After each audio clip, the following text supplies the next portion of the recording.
It's been a rough year and a half for sure. The fire started from a compressor for the walk-in freezer in the back of the building. Still haven't gotten any clarification on exactly what the reasoning was, what exactly went wrong, but it's been a process. If anyone that's experienced a disaster like that is familiar with just the unfamiliarity, trying to figure out your best move and manage and negotiate the right direction is really difficult. The original intention was to salvage the building. I think we met with probably 9 different contractors, and each one of them I told, no, we're not demoing. We're saving the building at whatever cost. And then that cost got ridiculous, so we changed tune and decided to demo and rebuild. Through the fire department, we actually did a control burn through them, and they used it as a training exercise. I want to say there was 50 firefighters that showed up, maybe more. Yeah, and firefighters from everywhere. Every city around here. Yeah, and it was actually really cool. I'm grateful we got to do that. Started hitting engineering and getting some bids back for the rebuild, and it was just insurmountable. Ridiculous numbers, So we shifted gears. We actually decided to close down operations and just close the Apple Cup completely.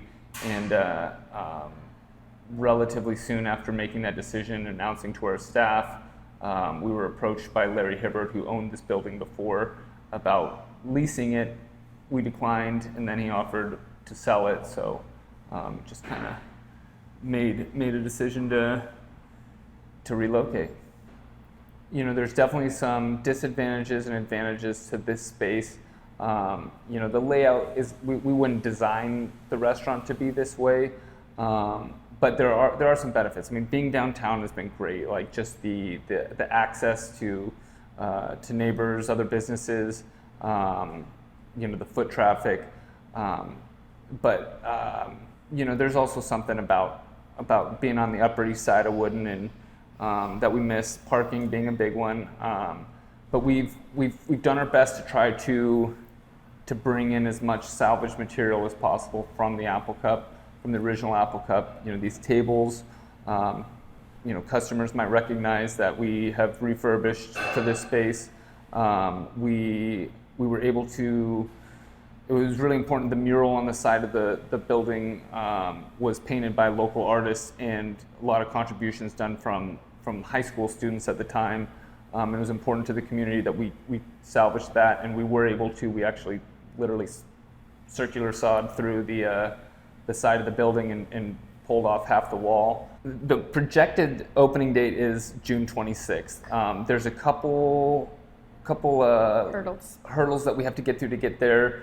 And we're doing everything we can to ensure that those are met and we meet that opening date.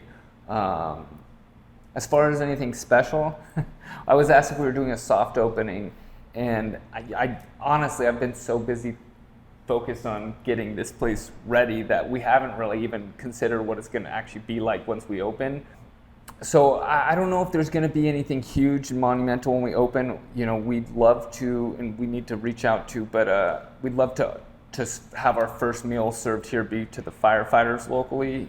We were just so grateful for all their attempts in trying to save the old building that we want to try and give back. And as we are resurrected here, we want to show our gratitude to them and bring them in for a first meal. But otherwise, we're just going to open the doors and see what happens. We're flying by the seat of our pants, as always. Yeah.